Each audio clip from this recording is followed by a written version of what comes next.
ይኸውላችሁ አንድ ነገር ለመዳም ቀቦች መናገር ስለፈለኩ ነውና እኔን ታሪክ ብነግራችሁ በእኔ ትንሽ ነገር ትምህርት ልትወስዱ ትችላላችሁ ብዬ ነውና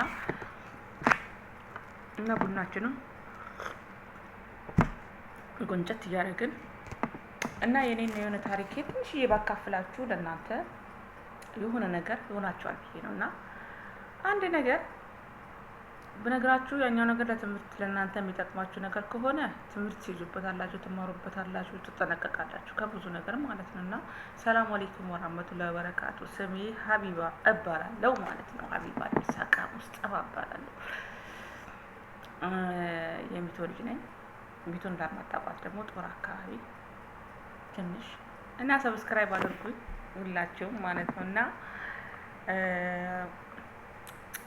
አሁን የምኖረው አዲስ አበባ ነው። የዛሬ 8 አመት የኖርኩበት ነው የምነግራችሁ። የዛሬ 8 አመት ሳውዲ አረቢያ ነበርኩ። ከዚህ በፊት 8 አመት ሰርቻለሁ። በ8 አመት ቆይታዬ ግን አትርፌ የገባሁት አንደኛ በሽታ፣ ጭንቀት፣ ሀሳብ ነው አትርፌ የገባሁት ልነግራችሁ የምፈልግ ነገር። ምክንያቱም እናንተ ስትሰሩ ጠንካራ ሰው ያስፈልጋችኋል ከጎናችሁ ስትለፉ ያ ሰው ልክ እናንተን እንደሚያማችሁ እናንተን እንደሚደክማችሁ መድከም አለበት። ድካሙ ማወቅ አለበት። ስሜቱን ማወቅ አለበት። ግን ስሜቱን ማንም ሰው ያውቅላችሁ ነበር። ምንም ላይ ተገኙ እናንተ ብቻ ገንዘብ ላኩለት እና የዛሬ 8 አመት እዛ ሀገር አረብ ሀገር ከመኖሬ በፊት መጀመሪያ ጠለቤት 2 አመት ኮንትራት ጨርሼ ገንዘብ ምልከው በሲስተር ስም ነበረ። ሁሉም ነገር ማዘርም አካውንት አልነበራትም። እንዳጋጣሚ ፋዘርም ጤነኛ ነበረ። ትንሽ እንዳጋጣሚ ታመመ። ልክፍት ምናምን ነበረበትና መርፌ ተወጋ። መርፌ ስለተወጋ ልክፍት ስለነበረ አፉንም ሙሉ ሰውነቱን እንዲንቀሳቀስ ከለከለው። እዛን አጋጣሚ ደግሞ ፈጣሪ የወደደውን ነገር ነው የሚያደርገው። አላህ ሲወዳችሁ ነው አይደል? እሱ ደግሞ ወደደው፣ ወደ ፈጣሪው ሄደ። ያው እኔም ደነገጥኩ፣ በጣም ደነገጥኩ። ሁሉም ነገር ከሱ ጋር ነበር የሚያምረው፣ ከአባት ጋር ነበር የሚያምረው። ፋዘር ደግሞ ሲመጡ ሁሉ ነገር ጫናው ሁሉ ነገር በኔ ሆነ። እኔ ነኝ በቃ ታላቀት ብትኖርም አረብ ሀገር እስካላችሁ ድረስ ኢትዮጵያ ካለ ሰው እናንተ ትሻላላችሁ ነው የሚባለው። ግን ኢትዮጵያ ያለ ሰው ነው የሚሻለው ከአረብ ሀገር ከምትኖር ሴት ልጅ ማለት ነው። እውነት ለመናገር ከሄድኩ በኋላ 8 አመት ከሰራው በ8 አመት ቆይታ ምን አተረፍሽ? ምንም 2 አመት ከሚገርማችሁ ከጠለቡ ጠፍቼ ስወጣ 5 ሳንቲም ይዣለሁ። ሁሉንም ብር ለእህቴ ነበር የምልከው። የዛኔ ምንም ነገር ለእናቴ ያደረገችላት ነገር የለም። አንድ ነገር ማለት ነው እውነቱን ድንገራችሁ ማለት ነው። እና ምንም ነገር አስቀምጦሻለሁ አላስቀምጥኩም። ግን በቃ እኔ ስወጣ ከጠለብ ስወጣ አላማዬ ምንድነው?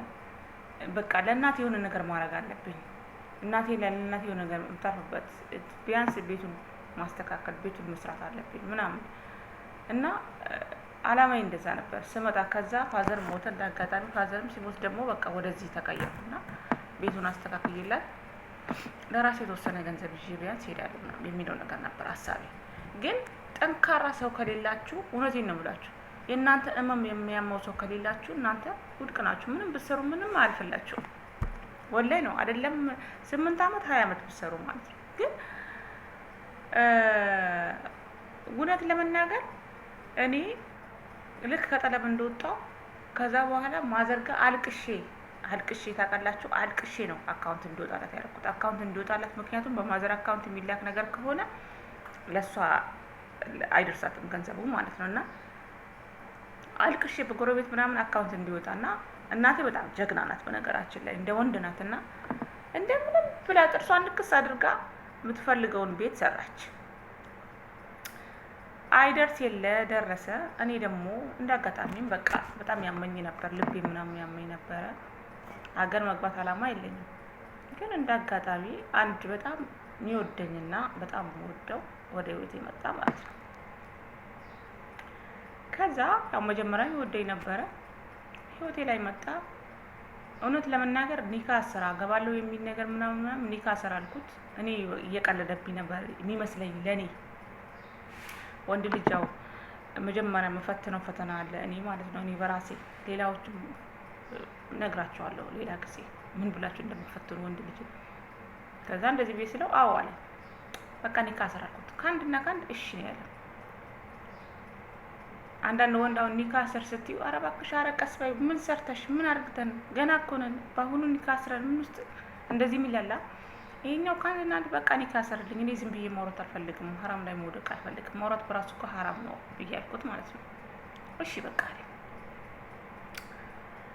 አሰረ ኒካ አሰረ። እውነት ለመናገር በቃ ህይወቴ እየተስተካከለ መጣ። ለራሴ እውነቴ ነው። አንድ ጠንካራ ሰው ወደ ህይወታችሁ ሲመጣ ጭንቅላታችሁ ትክክል እያሰበ ይመጣል። እኔ አይምሮዬ በትክክል እያሰበ መጣ። ሌላ ጊዜ ከሚገርማችሁ ነገር ሰርቼ ከዛ ከምቀበለው 2000 ወይ 2005 ሪያል እሰራለሁ 2500 ሪያል ወይ 2000 ብር 2000 ሪያል እሰራለሁ። አንዳንዴ ምግብ መሰራ ነገር ከሆነ 2500 ሪያል እሰራለሁ። ከዛ ላይ ወላሂ ነው የምላችሁ ሩብት ልመጣ ስመጣ 100 ብር ነው የምቀንሰው። ሴትዮዋ ስመጣ ልትከፍልኝ ትችላለች። ሲሄድ 50 ብር እንግዲህ ከዛ ሌላው ጨር ምን አስነክተውኝ ነው እስከምል ድረስ እንደ ጓደኞቼ አለብስ እንደ ጓደኞቼ ወርቅ አልገዛ ለአንገቴ ብር አልገዛ ምን ወላሂ ነው የምላችሁ በቃ ምንም ትዝ አይለኝም። እና ሪያድ ያሉ ሰዎች ያውቁታል። ምን አለሽ ተራ ነበር የምንገዛው ከጓደኛዬ ጋር እንሂድና እዛ ነበር እያመጣሁ እያጠብኩ የምለብሰው። እውነቴን ነው የምላችሁ እንደዚህ አሁን እኔ ሆን ብዬ ሱቄ ሄጄ ኦንላይን ልብስ እንትን ብዬ ምናምን ምለብስ ሴት አልነበርኩም። ሳውዲ አረቢያ ስኖር በቃ ምን አለሽ ተራ እዛ እንሂድ ነበር። ምን አለሽ ተራ ሄደን አምጥተን ጥብ አድርገን መሞቃው እሱን ነበር የምንለብሰው። እና